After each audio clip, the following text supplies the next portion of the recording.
சற்று முன் மீண்டும் காங்கிரஸ் கட்சியில் இணைந்தார் விஜயதாரணி. திடீரென ராகுல் காந்தியை சந்தித்ததால் பரபரப்பு, அதிர்ச்சியில் மோடி. அதாவது தமிழ்நாடு காங்கிரஸில் மிக பிரபலமாக இருந்த விஜயதாரணி கடந்த சில ஆண்டுகளுக்கு முன்பு பாஜகவில் இணைந்தார். அந்த வகையில் அமித்ஷாவையே சந்தித்து பேசும் அளவுக்கு செல்வாக்கு இருந்தும் பல ஆண்டுகளாக ஒதுக்கப்பட்டது போல இருந்தார்.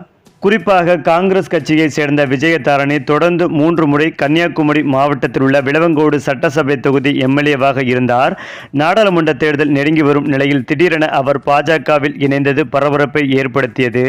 மேலும் தொடர்ந்து 3 முறை எம்எல்ஏவாக இருந்த அவர் 2021ஆம் ஆண்டு சட்டப்பேரவை தேர்தலில் வெற்றி பெற்ற போது தனக்கு சட்டமன்ற காங்கிரஸ் குழு தலைவர் பதவி கிடைக்கும் என எதிர்பார்த்தார். ஆனால் செல்வ பெருந்தகை அந்த இடத்தை பிடித்து கொண்டார். அதனைத் தொடர்ந்துதான் தமிழ்நாடு காங்கிரஸ் கமிட்டி தலைவர் பதவியையும் அவர் குறிவைத்து காய்களை நகர்த்தி வந்தார். சட்டமன்ற காங்கிரஸ் குழு தலைவர் பதவி செல்வ பெருந்தகைக்கு வழங்கப்பட்டது. இதனைத் தொடர்ந்துதான் KS அழகிரி வசம் இருந்த காங்கிரஸ் கமிட்டி தலைவர் பதவியும் செல்வ பெருந்தகைக்கு ஒதுக்கப்பட்டது. இதனால் தமிழக சட்டமன்ற குழு தலைவர் பதவி ராஜேஷ்குமாருக்கு வழங்கப்பட்டது. அது மட்டுமில்லாமல் நாடாளுமன்ற தேர்தலில் கன்னியாகுமரி தொகுதியில்தான் போட்டியிட வேண்டும் என எதிர்பார்த்தார் விஜயதாரணி. ஆனால் காங்கிரஸ் தலைமை அதற்கு ஒப்புக்கொள்ளவில்லை. இதனால் காங்கிரஸ் கட்சி மீது கடுமையான கோபத்தில் இருந்த விஜயதாரணி குறித்து அறிந்து கொண்டனர் பாஜக தலைவர்கள்.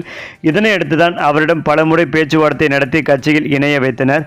இதற்காக பல நாட்கள் டெல்லியில் முகாமிட்டிருந்த விஜயதாரணி ஒரு வழியாக பாஜகவிலும் இணைந்தார். கன்னியாகுமரி தொகுதியில் தனக்கு போட்டியிட வாய்ப்பு கிடைக்கும் என எதிர்பார்த்த நிலையில் கன்னியாகுமரி தொகுதியில் தொடர்ந்து போட்டியிட்டு வரும் பொன் ராதாகிருஷ்ணனுக்கு அந்த சீட்டு வழங்கப்பட்டது. மேலும் கட்சியின் சீனியரான பொன் ராதாகிருஷ்ணனுக்கு கன்னியாகுமரியில் தனி செல்வாக்கு இருக்கிறது.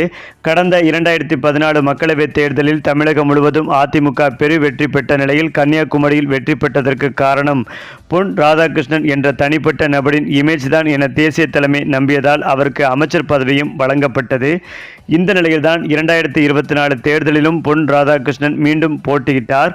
நாடாளுமன்ற MP சீட் கிடைக்கும் என காத்திருந்த விஜயதாரணிக்கு அதிர்ச்சியே கிடைத்தது. மேலும் அதனைத் தொடர்ந்து விளவங்கோடு சட்டசபை தேர்தலும் நடைபெற இருப்பதால் MLA சீட் விஜயதாரணிக்கு வழங்கப்படலாம் என கூறப்பட்டது.